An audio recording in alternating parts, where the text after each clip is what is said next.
বিসমিল্লাহির রহমানির রহিম।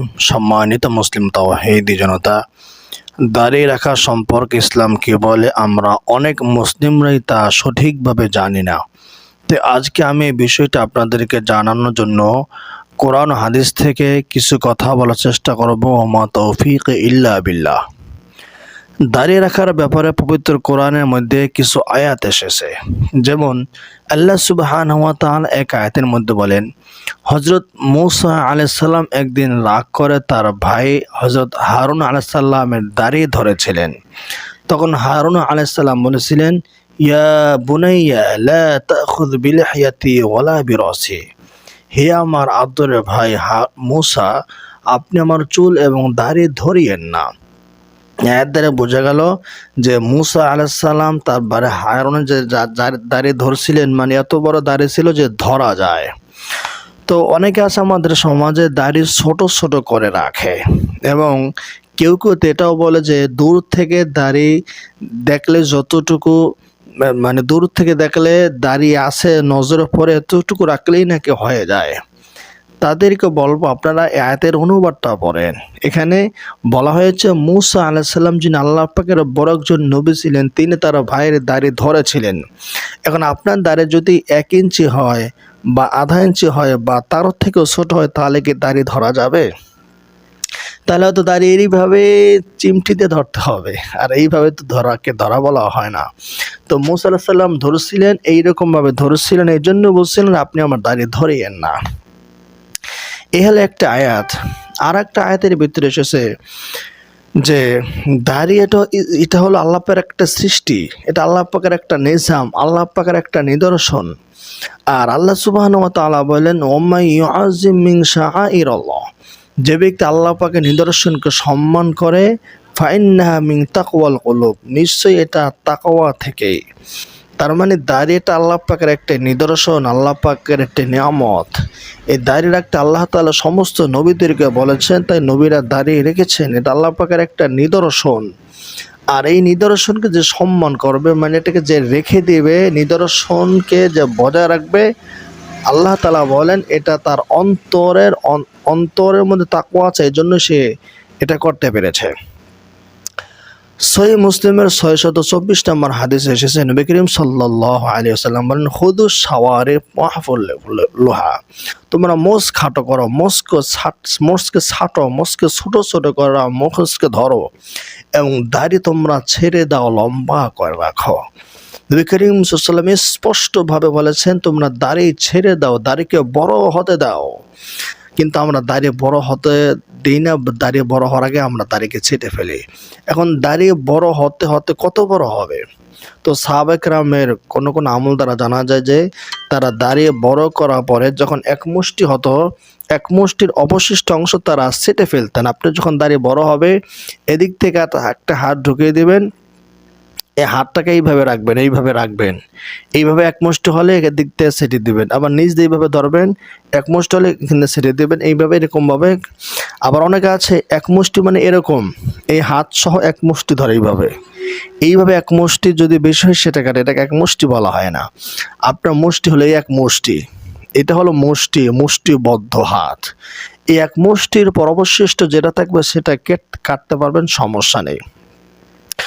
এই দাড়ি সমস্ত নবীরা রেখেছেন। কেউ কেউ বলে যে দাড়ি না রাখলে সমস্যা কোথায়? আমি তাদেরকে বলতে চাই, যারা বলে দাড়ি না রাখলে সমস্যা কোথায়, এই সমস্যার দলিল কি? বা দাড়ি না রাখলে যে সমস্যা নেই মর্মের দলিল কোথায়? ইসলাম তো এমন একটা ধর্ম যেখানে প্রত্যেকটা কথায়, প্রত্যেকটা আমলে, প্রত্যেকটা কাজের দলিল আছে, সব কিছু আছে। এটা তো গতানুগতিক কোনো দল নয়, সংগঠন নয়, যেখানে কিছু থাকবে কিছু বাদ পড়ে যাবে। এটা একটা ধর্ম, পরিপূর্ণ কমপ্লিট একটা ধর্ম হলো ইসলাম ধর্ম। এখানে সব কিছু দলিল প্রমাণ আপনাকে বলতে হবে, উপস্থাপন করতে হবে প্রতিটা কথার পেছনে। তো নবী করিম সাল্লাল্লাহু আলাইহি ওয়াসাল্লাম দাড়ি লম্বা করে রেখেছেন, নবী করিম সাল্লাল্লাহু আলাইহি ওয়াসাল্লাম দাড়ি বড় করেছেন, সাহাবায়ে কেরামগণ দাড়ি বড় করেছেন। কোন তাবেঈ তাদের দাড়ি ছিল না, যেমন কায়েস বিন সাদ রাদিয়াল্লাহু তাআলা আনহু, তার দাড়ি ছিল না, কিন্তু তিনি একটা গোত্রের নেতা ছিলেন।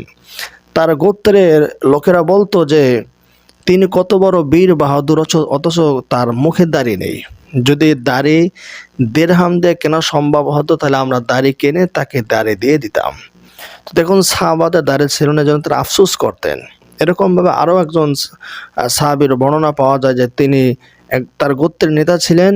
তার গোত্রের লোকেরা বলতো যে যদি 20,000 দিরহাম দিয়েও দাড়ি কেনা যেত তাহলে আমরা আমাদের সরদারের জন্য দাড়ি কিনতাম।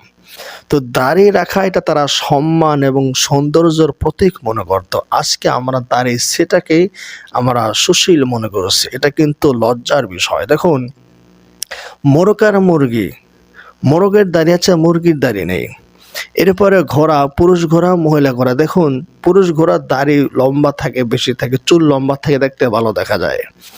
এরপরে এইভাবে যতটা পুরুষ প্রাণী আছে, রয়্যাল বেঙ্গল টাইগার বলেন, বাঘ বলেন, সিংহ বলেন, সেখানেও দেখেন যেই বাঘের ভিতরে পশম বেশি থাকে সেটা কিন্তু সুন্দর থাকে, তারা হুঙ্কার বেশি থাকে। তো পুরুষের দাড়ি থাকবে, পুরুষের লম্বা চুল থাকবে, লম্বা দাড়ি থাকবে, এটাই পুরুষের সৌন্দর্য, এটাই পুরুষের পুরুষত্ব। কিন্তু আজকে আমরা দাড়ি সেটে নারী হয়ে গেছে, মহিলা হয়ে গেছে। মহিলাদের যেমন দাড়ি নেই, আমরাও দাড়ি সেটে মহিলাদের সাদৃশ্য অবলম্বন করে ফেলেছি। আর নবী করিম সাল্লাল্লাহু আলাইহি ওয়াসাল্লাম অভিশাপ করে গেছেন ওই সকল পুরুষদের যারা নারীদের সাদৃশ্য অবলম্বন করে, এবং ওই সকল নারীদেরকে অভিশাপ দিয়েছেন যারা পুরুষদের সাদৃশ্য অবলম্বন করে। তাহলে বন্ধুগণ, দাড়ি রাখলে কত রকমের সমস্যা। দাড়ি রাখলে একদিকে আল্লাহ পাকের লানত, নবীর দাড়ি যদি ছেড়ে দেন তাহলে একদিকে আল্লাহ পাকের লানত, নবীর লানত। দাড়ি যদি না রাখেন এবং দাড়ি না রাখলে অন্যান্য পুরুষ প্রাণীদের যে স্বভাব, যে বৈশিষ্ট্য, সেটা আপনার মধ্যে নেই। আপনি একটা শ্রেষ্ঠ মানুষ, এরপর আপনার মধ্যে সেটা নাই, আফসোসের বিষয়। আর দাড়ি কাটলে যদি আপনি সবসময় দাড়ি চাচ্ছেন, আপনি অল্প বয়সে বুড়ো হয়ে যাবেন। মানে আমরা ওলামায়ে কেরাম যারা দাড়ি রাখি, আমাদের বয়স 40-50 বছর হয়ে যায়, পরে দেখবেন সবার দাড়ি কিন্তু পাকে না, কিছু পাকে, কিছু কাঁচা থাকে। আর যারা ছোটবেলা থেকে দাড়ি কাটে, তারা যদি 40 বছর বয়সে দাড়ি বা 30 বছর বয়সে যদি দাড়ি রাখা শুরু করে, তাহলে দেখবেন তার সকল দাড়ি কিন্তু পেকে গেছে। এটা কেন? যে আগে থেকে দাড়ি কেটে আসছে, এই কাটার কারণে তার দাড়িগুলো সাদা হয়ে যায়। তাহলে আপনি তাড়াতাড়ি বুড়ো হয়ে যাচ্ছেন। এজন্য যারা দাড়ি রাখেন না, তারা দাড়ি প্রথমে একটু রাখবেন যদি কষ্ট হয় বেশি। আরেকটা কথা বলি, অনেক আছে স্ত্রীর কারণে দাড়ি ছেটে দেয়, স্ত্রী অসন্তুষ্ট হবে, অথবা প্রতিষ্ঠানের মালিক অসন্তুষ্ট হবে, সেই জন্য তারা দাড়ি ছেটে দেয়, দাড়ি রাখে না। এটা কিন্তু অত্যন্ত পরিতাপের একটা বিষয়। আপনার স্ত্রীর কথা অনুযায়ী কি আপনি জাহান্নামে যাবেন? আপনার স্ত্রীকে আপনি বোঝান দাড়ি কাটলে কত রকমের ক্ষতি হয়, আপনার স্ত্রীকে আপনাকে বোঝাতে হবে। আর নবী করিম সাল্লাল্লাহু আলাইহি ওয়াসাল্লাম বলেন, লা তাআতা লিমাখলুকিন ফি মা'সিয়াতিল খালিক। কোনো বান্দা বান্দির আদেশ মেনে ইসলামের হুকুম লঙ্ঘন করা যাবে না, আল্লাহ পাকের হুকুম লঙ্ঘন করা যাবে না, জায়েজ নেই।